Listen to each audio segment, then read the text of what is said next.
आज जो है क्लास 9वीं का जो मैथमेटिक्स है, जिसमें वृत्त चैप्टर है और वृत्त चैप्टर में प्रमेय है 10.1 है ना। तो 10.1 है तो ये प्रमेय क्या कहता है कि वृत्त की बराबर जीवाएँ, यानी कोई वृत्त है तो उसके जो बराबर जीवाएँ होते हैं वो क्या करता है, कोण पे बराबर कोण आंतरित करता है केंद्र पर, है ना। तो प्रमेय क्या कहता है कि वृत्त की बराबर जीवाएँ केंद्र पर बराबर कोण आंतरित करता है। तो इसको जो है हम सिद्ध करेंगे, देखेंगे, है ना। तो जो कहता है कि दो वृत्त की बराबर जीवा है, तो मान लेंगे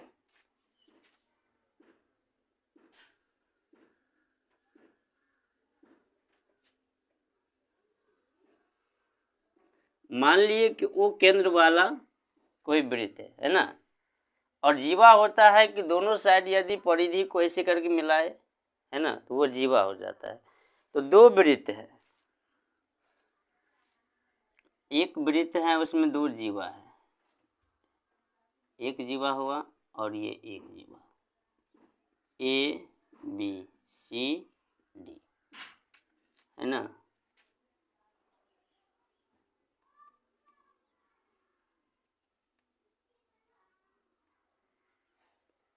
ठीक है ना। अब जो है मान लेंगे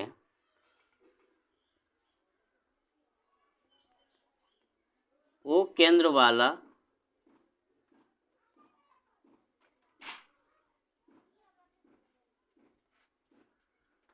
एक वृत्त है जिसमें दो बराबर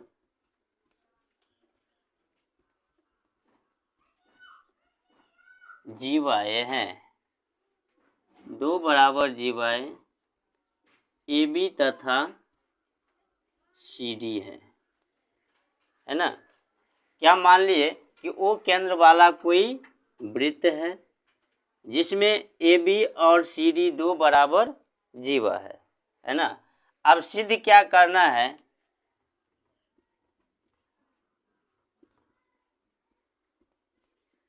सिद्ध करना है, देखो, कोण ए ओ बी बराबर कोण सी ओ डी, यानी ये कोण और ये कोण बराबर होना चाहिए, है ना। त्रिभुज ए ओ बी और त्रिभुज सी ओ डी में, इसमें देखिए कि आप क्या बराबर है ए ओ बी और सी ओ डी में।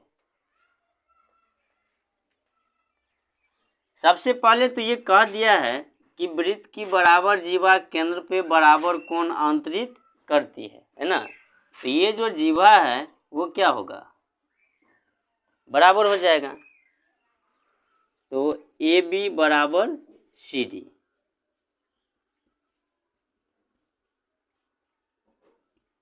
बराबर जीवाएँ, है ना, ये दिया है। और क्या बराबर, वृत्त का जितना भी त्रिज्या होगा वो क्या हो जाएगा,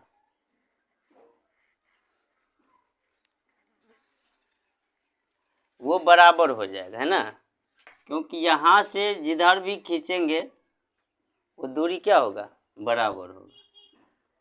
ओ ए बराबर ओ सी और ओ बी बराबर ओ डी, एक ही वृत्त की त्रिज्या, एक ही वृत्त की जितना भी त्रिज्या होगा वो क्या हो जाएगा, बराबर हो जाएगा। तो त्रिभुज वाले में क्या पढ़े थे, यदि किसी दो त्रिभुज में तीन भुजा बराबर हो, है ना, तो वो क्या होता है, सर्वांग-सम होता है। इसीलिए त्रिभुज ए ओ बी सर्वांग-सम त्रिभुज सी ओ डी, कैसे, तो एस एस एस, तीनों भुजा है ना। जब ये दोनों सर्वांग-सम हो गए तो इसका सभी भुजा सभी कोण बराबर हो जाएंगे। कोण ए ओ बी बराबर कोण सी ओ डी, कैसे, तो सी पी सी टी, है ना। यही सिद्ध करना था।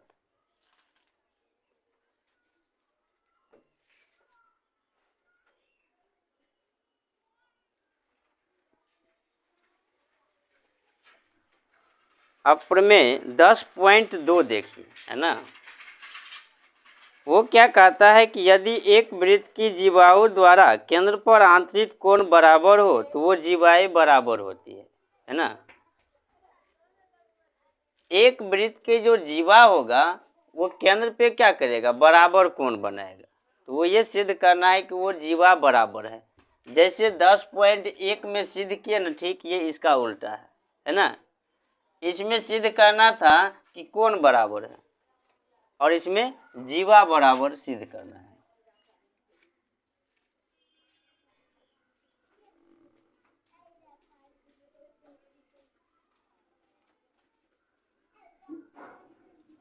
इसमें भी माने कि ए बी और सी डी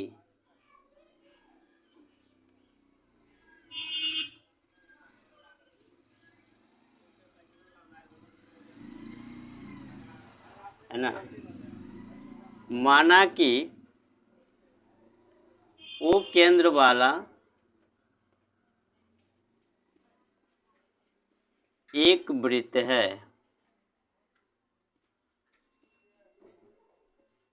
जिसमें ए बी तथा सी डी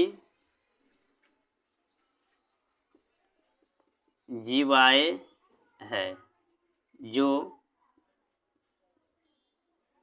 केंद्र पर बराबर कोण बनाता है ना। जैसे जैसे ये कहा है प्रश्न उसी प्रकार से क्या किए, ये वो केंद्र वाला वृत्त है, इसमें ए बी सी डी एक जो है दो जीवा है ना। ये केंद्र पे बराबर कोण बनाता है, यानी कोण ए ओ बी बराबर कोण सी ओ डी, है ना। अब देखिए सिद्ध क्या करना है,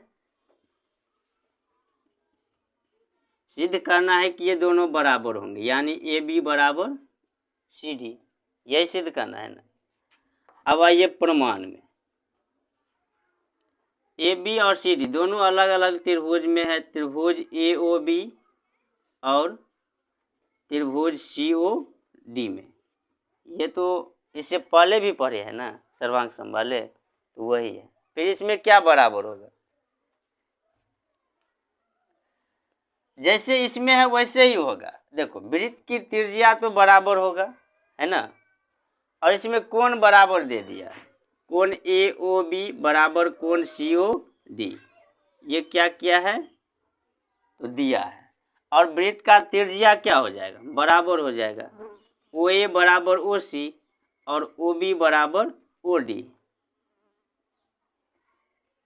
एक ही वृत्त की त्रिज्या हुआ ना, तो एक ही वृत्त की त्रिज्या हुआ और एक कोण बराबर हुआ।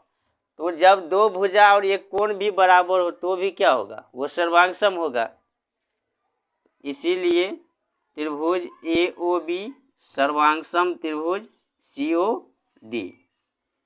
कैसे, तो एस ए एस, जब सर्वांगसम हो गया है ना, उसका भुजा क्या हो जाएगा, बराबर हो जाएगा। तो ए बी बराबर C D, C P C T, है ना। यदि आप ये ऐसे सीख जाएंगे तो अगला चैप्टर में इसी प्रकार से बनाना होगा, है ना।